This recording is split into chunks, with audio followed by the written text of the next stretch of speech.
Hello, my name is Jake Bogus, Jakebogus.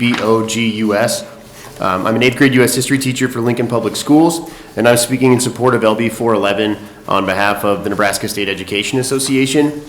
I believe this bill will do an excellent job of retaining teachers through financial incentives during a time when we have a teacher shortage in many districts across the state. In a notoriously underpaid, overworked profession, it is not uncommon to have a shortage of applicants. However, just 9 years ago, I was told it could be difficult to receive a full-time teaching position due to the competitive applicant pool and number of aspiring teachers. That's clearly not the case anymore.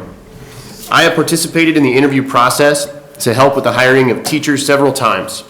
I have listened to administrators' concerns about receiving even one qualified applicant for a teaching position.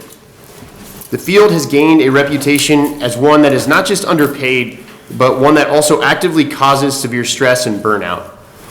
It doesn't help that the teacher pay penalty, the difference between the weekly wages of teachers and other college graduates with a similar education, has been widening over time. And in 2023, it reached a record 26.6%. My wife works at Bryan Hospital as a cardiac sonographer, and I remember shortly after the COVID pandemic, she received notice that certain staff would be receiving annual stipends or bonuses due to the hard work and stress they had been through in a difficult profession that serves the public's needs.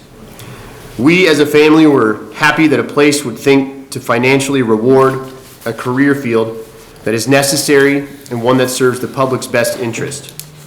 However, when I look at it in regard to my own profession, one that also is necessary and serves our communities, it's incredibly frustrating. Where was my bonus or retention incentive? My coworkers and I also deserve a financial boost to recognize and assure teachers that the work we are doing is vital and that the state wants to keep us in the profession. Instead, we are often showered with coffee mugs, t-shirts, and gift cards from students, parents, and community members who want to show their appreciation. During a teacher shortage, the lack of receiving support by the state is especially insulting and exacerbates the difficulty of retaining teachers. There have been moments when I have seriously considered leaving the profession and seeking other comparable, better paying work. I love my job and I take it very seriously. On a slightly different note, I would ask each of you on the committee to think of a teacher who has had a dramatic impact on your life. A teacher who truly cared about you and who helped shape who you are today. Now think about the challenges that teacher had to overcome while pursuing their career to help educate the next generation. How would you feel knowing your favorite teacher left their career early due to burnout and lack of financial incentive? That they didn't feel respected in the profession for all the work they had put into it, and they never had a financial reward, in which many cases is very needed for their service and time. If you provide financial incentives to retain teachers, it will also help with recruitment. With more teachers potentially entering and coming back to the field, more competition for teaching jobs will follow. And with that often comes the best teachers. And with those influential teachers, just like the ones you all can envision in your own lives, we see the best outcomes for kids and the future of Nebraska. Thank you for your time, and I'll take any questions you have. Thank you. Any questions for Mr. Bogus? Senator Juarez. Thank you. I just actually have a general question about your preparation to be a teacher. Yeah. When you were taking your college courses, is the subject of trying to improve a student's academic performance, is that a topic that's discussed in all your classes, or is there one class that tries to help teachers figure out strategies to improve student performance? Could you give me a little background about that? Yeah, sure. So my bachelor's degree was actually in broadcast journalism. I was a non-traditional student at Doane, and I became a teacher when I was 27. I changed career paths. And through that program, yes, we talked about how to help students improve their grades academically. I also, I heard Mr. Perez testifying earlier, and he might be a better example because he's helping students genuinely learn how to read or speak English. I teach U.S. history, And so while U.S. history used to be a lot of remembering facts and dates and events, it's a lot more driven with a reading focus and a literacy focus now. Media literacy, making sure children are receiving the correct information and understand all of the good, bad, and in between in U.S. history.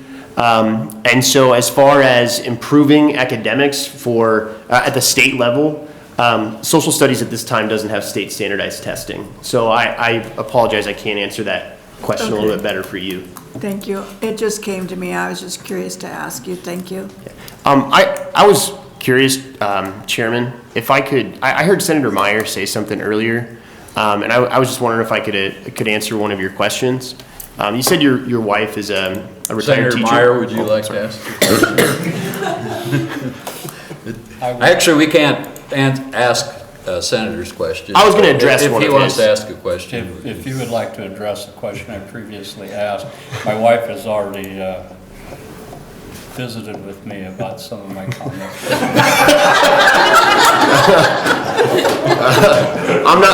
I'm not here to criticize. I heard you mention throwing money at a problem, and I hear that a lot from people I talk to that aren't in education. Well, what are we supposed to do? Just throw more money at the problem? And the answer is yes. And I'm gonna tell you why I feel that way is because I teach 8th grade, and it's about the age when kids are starting to think about what they want to do with their career, where they want to go to college maybe. And I make a point of it in my classroom. There's always a few students that stand out that I think could be excellent teachers someday. And I talk to them privately and I say, hey, have you ever thought about being a teacher? And almost always, the first thing that they say is, yeah, but you guys don't get paid very much, do you? And that's the attitude that a lot of young people have right now. And I feel like you can help change that narrative. You can help teachers receive more pay. And I think this bill, while it's not going to answer all the questions, and some might view it as just throwing money at a problem, I think it's a great start. May I? Senator Meyer. Thank you. Once again, I have the greatest respect for teachers. Sure, and, sure. And if I had your training, which I do not, I couldn't do your job because I don't have the temperament for it, quite frankly. And maybe my comments about throwing money at a problem, that was misconstrued. And I didn't mean it in the way it sounded. Sure. But there's only so much money. I don't know how else to approach it. I really don't. And I think I said something that might have been in some people's minds here and at home, but we're afraid to ask. Sure. I'll ask, and I'll make the comment. And once again, I would like to see teachers paid a lot more. How? Yeah. You know, I just don't know how it can be done. And you have a tremendously difficult job, and once again, full respect and a very much needed job. And so I was not disrespecting the profession. Sure. I'm coming at it from a different direction, and so I appreciate your comments back to me. Thank you very much Yeah. for your time. And I appreciate what you do. Thank you very much. Appreciate the conversation. Maybe that'll help with my wife later. Senator Lineski has a question. Thank you, Chair Merman, and thanks for being a teacher, Jake. Yeah. I'm a retired Spanish teacher, so I had a lot of sophomores that were Hispanic kids, Yeah. and it was the same thing. They didn't say the money wasn't enough. They said, I don't want to deal with sophomores. But I just kind of maybe a little caution is rephrase that, because when you say throw money at it and taxpayers hear that, Sure. that might rankle their feathers.